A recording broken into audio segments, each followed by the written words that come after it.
Assalomu alaykum qadrli do'stlar, qadrli obunachilarimiz. Bugun sizlar bilan yana bir Turkiyadagi hayotimizni sizlar bilan yana bo'lishaman. Albatta bu ham bir kunlik bir vlogimiz. Turkiyada makaron qovurma qildik, makaron pishirdik, lag'mon pishirdik. O'shani pishirish jarayonini tomosha qilasiz va video sizga foydali bo'lishi uchun qo'shimcha fikrlarimni aytib o'taman. Eng qizig'i bugun bir qiziqarli savollarga bir qiziqarli javob qaytarishga to'g'ri kelib qoldi. Mana ko'ryapsizlar, ijtimoiy tarmoqlarda shunaqa bir shov-shuvli xabarlar tarqalyapti.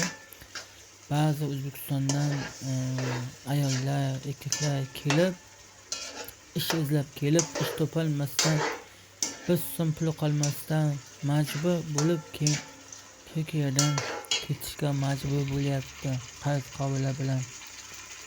Hurmatli obunachilarimiz, hurmatli do'stlar, bizni mana shu kanalimizni kuzatib turgan uzoq va yaqindan tanishlarimiz, yana bir bor hammalaringizni hushyorlikka chaqirgan holda Turkiyada ish joyingiz aniq bo'lmasa kelib sarson bo'lishlaringiz shart emas.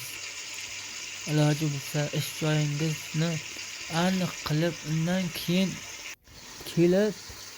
keyin ishlasangiz bo'ladi. Oyligingizga qarab, oyligingizga kelishgan holda ishlasangiz bo'ladi. Hozirgi paytda ko'pchilik biladi, Turkiyada dokument masalasi juda qiyin masala. Dokument berilmaydi. O'tini azimam, chalishni azimam berilmaydi.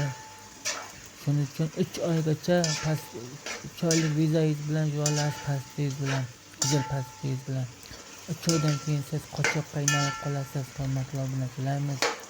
Shuni inobatga olgan holda yana bir o'sha videomda sizlarga javob sifatida qaytarib o'tyapman, hurmatli obunachilar. Ko'pchilik Turkiyada ishlayman deb kelib qiynalib qolyapti. Gohida mana shu Turkiyada mana shirkatlar ish topadi deydi, lekin shirkatlarga ham ishonib qolmangizlar, hurmatli obunachilar. Shirkatlar sizni pulingizni oladi, lekin qanaqa ishlar taklif qiladi, bu narsada garantiya yo'q. Shuning uchun ishonchli ishingiz bo'lmasa kelib sarson bo'lishingizda hojat yo'q, hurmatli obunachilarimiz. Mana shu iloji bo'lsa judayam chuqur o'ylab, judayam chuqur fikrlab, undan keyin kelingizlar. Xoh ayol kishi bo'lsin, xoh erkak kishi bo'lsin, qanaqa bo'lishidan qat'iy nazar iloji boricha Turkiyada kelishga shoshilmaslikka chaqirar edim. Mana bugun ham ijtimoiy tarmoqda bir xabar o'qib qoldik. O'zbekistondan kelgan va ish topolmasdan majbur bo'lib qarz qavola qilib chiqib ketgan, hurmatli obunachilarimiz. Iloji bo'lsa Turkiyada ish joyingiz aniq bo'lmasa kelmaganingiz ma'qul. Kelib sarson bo'lgandan ishingizni, yotog'ingizni, kvartirangizni hal qilganingizdan keyin kelsangiz bu juda ham yaxshi bo'ladi. O'zingizni, oilangizga ham, o'zingiz uchun ham ancha bu yaxshi.